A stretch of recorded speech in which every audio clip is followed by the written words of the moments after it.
Hello all hi it's me Kranti. ఎలా ఉన్నారు? అందరు బాగున్నారా? సో ఈరోజు టాపిక్ వచ్చేసి ట్రంప్ హయాంలో యూఎస్ఏ మాస్టర్స్కి ఎలా అప్లై చేసుకోవాలి. చాలామంది నెక్స్ట్ ఇంటెక్కి ప్లాన్ చేసి ఆల్రెడీ అప్లై చేసి కూడా ఉన్నారు. సో ఎలాంటి జాగ్రత్తలు తీసుకుంటే మీరు సక్సెస్ అవుతారు అనే దాని మీద నేను డిస్కస్ చేస్తాను. సో మీరు ఎవరైనా కొత్తగా నా ఛానల్ చూస్తున్నారా? అయితే please subscribe to my channel. Now let's get in to the topic. First ఏంటి అంటే ప్రోగ్రామ్ మీద మనం డిస్కస్ చేద్దాం. అసలు ప్రోగ్రామ్ యూఎస్ఏలో చూస్ చేసుకోవాల్సింది ఎలా ఏంటి అని కన్ఫ్యూజన్లో ఉన్నారా?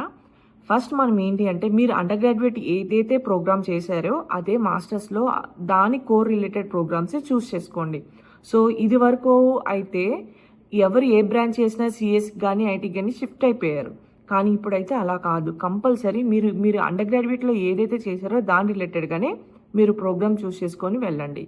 సో అలా అయితేనే మీకు సేఫ్ సైడ్గా ఉన్నట్టు. లేదు నేను సిఎస్ఏ చేస్తాను అంటే కనుక ఆ ఫ్యూచర్లో కంపల్సరీ ఏదో ఒక ప్రాబ్లం అయితే మీరు ఫేస్ చేస్తారు.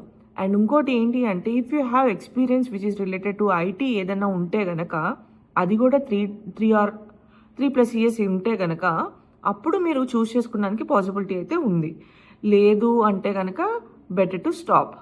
వచ్చేసి రిక్వైర్మెంట్స్ యుఎస్ఏకి కంపల్సరీ కావాల్సింది జిఆర్ఈ, దాంతోపాటు ఒక ఇంగ్లీష్ లాంగ్వేజ్ టెస్ట్ అనేది రాయాలి. సో జిఆర్ఈ ఎందుకు ఒక మ్యాండేటరీ అంటే ఇప్పుడు ఇదివరకు లాగా ఓన్లీ ఒకే ఇంగ్లీష్ లాంగ్వేజ్ టెస్ట్ రాసి నేను వెళ్ళిపోతాను అంటే కనుక ఇవన్నీ మారిపోయినాయి. సో ప్లీజ్ అందరూ ప్రతి ఒక్కరు యూఎస్ఏ ప్లాన్ చేసే వాళ్ళందరూ కంపల్సరీ జిఆర్ఈ రాయండి. జిఆర్ఈ రాస్తే మీకు నెంబర్ ఆఫ్ ఆప్షన్స్ అనేది ఉంటాయి. ఇది వరకు ప్రోగ్రామ్ చూసింగ్ కూడా మీరు వేరే ఏ ప్రోగ్రామ్ చూసుకున్నా కానీ ఏదో ఒక ఐఎల్సో డ్యూలింగో ఏదో ఒకటి సూటబుల్ అయ్యేది వెళ్ళిపోయేవాళ్ళు. కానీ ఇప్పుడు మీరు కోర్ రిలేటెడ్ ప్రోగ్రామ్స్కి వెళ్తున్నారు కాబట్టి మీకు ఏంటంటే కంపల్సరీ జిఆర్ఈ అండ్ ఐఎల్స్ ఉంటే కనుక మీకు నెంబర్ ఆఫ్ ఆప్షన్స్ అనేది చూస్ చేసుకోవడానికి ఉంటుంది. సో కంపల్సరీ జిఆర్ఈ కానీ జిఆర్ఈతో పాటు ఇంగ్లీష్ లాంగ్వేజ్ టెస్ట్ ఐఎల్స్ కానీ డ్యూలింగో కానీ రాయండి. ఓకే, సో అవి కూడా ఫేక్ పెట్టి ఏదో చేద్దామని మటుకు పెట్టమాకండి, ఈజీగా దొరికిపోతారు. జిఆర్ఈ కంపల్సరీ మీరు టెస్ట్ సెంటర్కి వెళ్ళి రాయండి.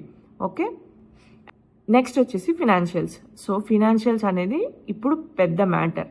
మీరు ఫినాన్షియల్గా స్ట్రాంగ్గా కాదా అని ముందే డిసైడ్ అవ్వండి. లేదు నేను ఎడ్యుకేషన్ లోన్ మీద పెట్టుకొని వెళ్ళాలి మాస్టర్స్ చేయాలి అంటే కనుక ఇప్పుడైతే వద్దు. కంపల్సరీ యూఎస్ఏలో జాబ్ మార్కెట్ కూడా చాలా డౌన్ ఉంది. సో అందుకని నేనైతే మీరు ఫినాన్షియల్గా స్ట్రాంగ్ ఉండి అన్నీ అకాడమిక్స్ బాగుండి స్కోర్స్ బాగుండి ఉంటేనే కానీ ప్లాన్ చేసుకోండి.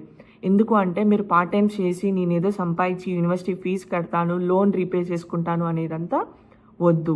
కంపల్సరీ మీరు ఏంటి అంటే మీరు ఫినాన్షియల్గా స్ట్రాంగ్గా ఉండి మీరు లివింగ్ ఎక్స్పెన్సెస్ కూడా ఎఫర్ట్ చేసేటట్టు అయితేనే ప్లాన్ చేసుకోండి.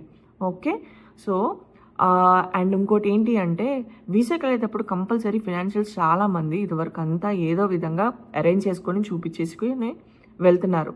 కానీ ఇప్పుడైతే మీ ఓన్ ఫండ్స్ ఉండి మీరు లివింగ్ ఎక్స్పెన్సెస్ అన్నీ ప్లాన్ చేసుకొని అన్నీ కరెక్ట్గా ఉంటేనే మీరు ప్లాన్ చేయండి.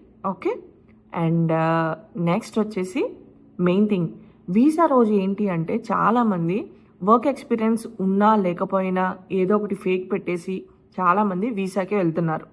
సో వీసా రోజు ఒకవేళ మిమ్మల్ని మీ డాక్యుమెంట్స్తో ఏమైనా డౌట్ వచ్చి మిమ్మల్ని పట్టుకున్నారు అంటే ఏ కంట్రీకి వెళ్ళకుండా డిపోర్ట్ చేసేస్తారు. సో 5 years దాకా మీరు అసలు ఏ కంట్రీస్కి ఎక్కడికి వెళ్ళలేరు. సో కంపల్సరీ మీరు ఏంటి అంటే ఇప్పుడు అసలు ట్రంప్ ఉన్న టైంలో అసలు ఫేక్ అనే డాక్యుమెంట్సే పెట్టుకోవద్దు. మీరు జెన్యున్గా ఉన్నారా లేదా చెక్ చేసుకోండి. మీ డాక్యుమెంట్స్ జెన్యునా కాదా, అండ్ దెన్ మీరు ఒకవేళ వెస్ చేపిస్తే మీ డాక్యుమెంట్స్ కూడా వెస్కి ఎలిజిబులా లేదా అని అన్నీ చూస్ చేసుకొని అప్పుడు అప్లై చేసుకోండి.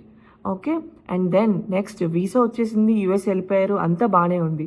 తర్వాత ఏంటి అంటే చాలామంది ట్రాన్స్ఫర్స్. అసలు చాలామంది స్టూడెంట్స్ లాస్ట్ ఇంటెక్ వరకు అసలు తెగ ట్రాన్స్ఫర్ అయ్యారు. అసలు మీరు కేపబుల్ కాదు, ఆ యూనివర్సిటీ ఫీజు పే చేయలేను అన్న వాళ్ళు ఎందుకు యూఎస్ వెళ్దాం? సో ఇప్పుడైతే అలాంటి ఏది కూడా చేయొద్దు. మీరు ఏ యూనివర్సిటీలో అయితే చూస్ చేసుకొని వీసా వచ్చి వెళ్ళారో అదే యూనివర్సిటీలో మాస్టర్స్ కంప్లీట్ చేయండి. లేదు నేను ట్రాన్స్ఫర్ అవుతాను అని మటుకు పెట్టుకుంటే కనుక కంపల్సరీ ఓపీటీ మీద ఎఫర్ట్ పడిద్ది, లేదంటే H1B మీద అయినా ఎఫర్ట్ పడిద్ది. సో కంపల్సరీ ట్రాన్స్ఫర్ అయితే ఎవ్వరూ చేసుకోవద్దు. మీరు ఫస్ట్ నుంచే ఏ యూనివర్సిటీకి వెళ్ళాలి ఏంటి అనేది ఇండియాలోనే డిసైడ్ అవ్వండి. డిసైడ్ అయ్యి అదే యూనివర్సిటీ మీద మీరు అప్లై చేసుకొని వెళ్ళండి వీసాకి అనేది. సో అక్కడికి వెళ్ళి ట్రాన్స్ఫర్ అయ్యి తర్వాత చాలా సిచ్యువేషన్స్ ఫేస్ చేస్తారు. సో వేస్ట్ ఆఫ్ మనీ ఇంకా మీరు పెట్టిందంతా అలాగే నేలపాలైపోతుంది. సో అందుకనే కంపల్సరీ క్లియర్ కట్గా ప్లాన్ చేసుకొని అన్నీ మీరు ఓకే అనుకుంటేనే అప్పుడు స్టెప్ అనేది వేయండి మాస్టర్స్కి. ఓకే, సో హోప్ మీకు ఈ వీడియో నచ్చింది అనుకుంటున్నాను. ఇంకా దీనికి రిలేటెడ్గా ఏమైనా ఇన్ఫర్మేషన్ కావాలి అన్నా కానీ ప్లీజ్ నాకు కమెంట్ చేయండి. నేను క్లియర్గా మీకైతే చెప్తాను. ఏమైనా డౌట్స్ ఉన్నా కానీ మీకు హెల్ప్ చేస్తాను. ఓకే, హోప్ మీకు ఈ వీడియో నచ్చింది అనుకుంటున్నాను. So please like and share, subscribe to my channel.